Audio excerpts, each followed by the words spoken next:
ಪ್ರಭು ಯೇಸುವಿನಲ್ಲಿ ಅನುಗ್ರಹಿತರಾದ ಪ್ರಿಯರೇ, ಇಂದು ಭಾನುವಾರ ವಿಶೇಷವಾಗಿ ದಿವ್ಯ ಬಲಿ ಪೂಜೆಯಲ್ಲಿ ನಮ್ಮನ್ನೇ ದೇವರ ಕರಗಳಿಗೆ ಸಮರ್ಪಿಸೋಣ.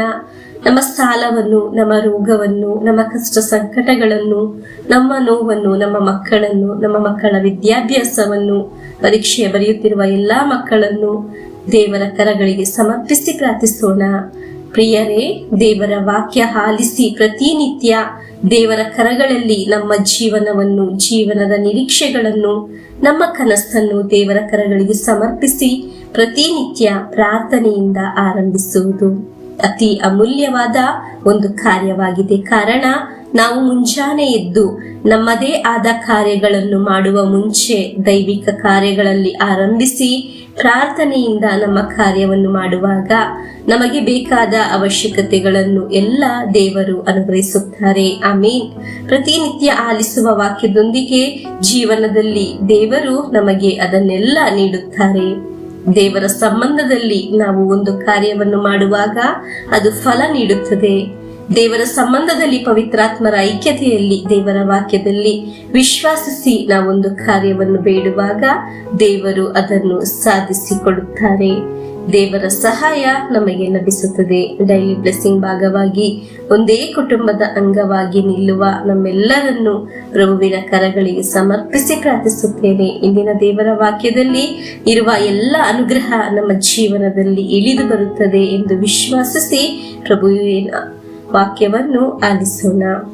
ಜ್ಞಾನೋಕ್ತಿಗಳು 6ನೇ ಅಧ್ಯಾಯ 14 ಮತ್ತು 15ನೇ ವಾಕ್ಯವನ್ನು ಆಲಿಸೋಣ. ಅವನ ಮನದಲ್ಲಿರುವುದು ಮೂರ್ಖತನ, ಅವನು ಸತತ ಕಲ್ಪಿಸುವುದು ಕೆಡುಕುತನ, ಅವನು ಬಿತ್ತನೆ ಮಾಡುವುದು ಕಾಳಗ ಕದನ, ಅದರಿಂದ ತಟ್ಟನೆ ಒದಗುವುದು ವಿಪತ್ತು, ಮತ್ತೆ ಹೇಳಲಾಗದಂತಹ ಕಠಿಣ ಆಪತ್ತು. ಪ್ರಿಯರೇ, ನಾವು ವಾಕ್ಯದಲ್ಲಿ ಆಲಿಸಿದು ಸೈತಾನನು ನಮ್ಮ ಜೀವನದಲ್ಲಿ ಶತ್ರುತನವನ್ನು, ಕದನವನ್ನು ಬಿತ್ತಲು ಬರುವಾಗ ಅಲ್ಲಿ ನಮಗೆ ದೈವಿಕವಾದ ಸಂರಕ್ಷಣೆ, ಅನುಗ್ರಹ ಬೇಕು. ಅದಕ್ಕಾಗಿದೆ ನಾವು ಪ್ರತಿನಿತ್ಯ ದೇವರ ವಾಕ್ಯವನ್ನು ಆಲಿಸುವುದು, ಧ್ಯಾನಿಸುವುದು.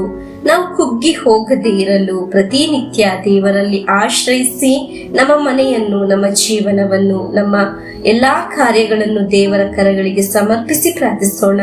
ಹಾಗೆ ಪ್ರತಿನಿತ್ಯ ಪ್ರಾರ್ಥಿಸುವಾಗ ದುಷ್ಟನು ಒಂದು ಕಾರ್ಯವೂ ಸಹ ನಮ್ಮ ಜೀವನದಲ್ಲಿ ನೆರವೇರಲು ಸಾಧ್ಯವಿಲ್ಲ, ಒಂದು ನಾಶಕ್ಕೆ ಕಾರಣವಾಗುವುದಿಲ್ಲ. ವಾಕ್ಯ ಆಲಿಸುವಾಗ ನಮ್ಮ ಹೃದಯದಲ್ಲಿ ಒಂದು ಜ್ಞಾನ ಇರಬೇಕು. ಯಾಕಾಗಿದೆ ನಾವು ಪ್ರತಿನಿತ್ಯ ದೇವರ ವಾಕ್ಯವನ್ನು ಆಲಿಸುವುದು, ಪ್ರಾರ್ಥಿಸುವುದು ಎಂಬ ಅರಿವು ಇರಬೇಕು.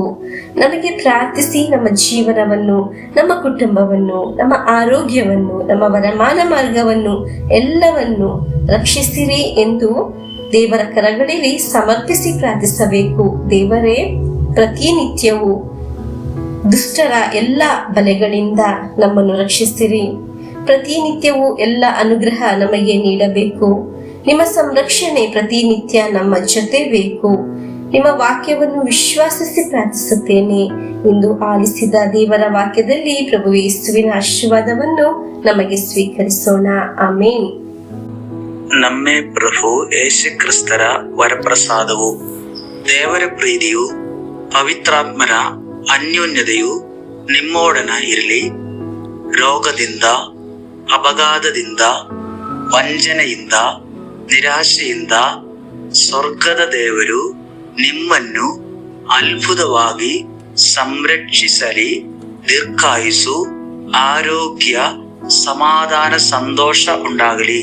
ಪಿತನ, ಸುತನ, ಪವಿತ್ರಾತ್ಮರ ನಾಮದಲ್ಲಿ ಆಮೇನ್.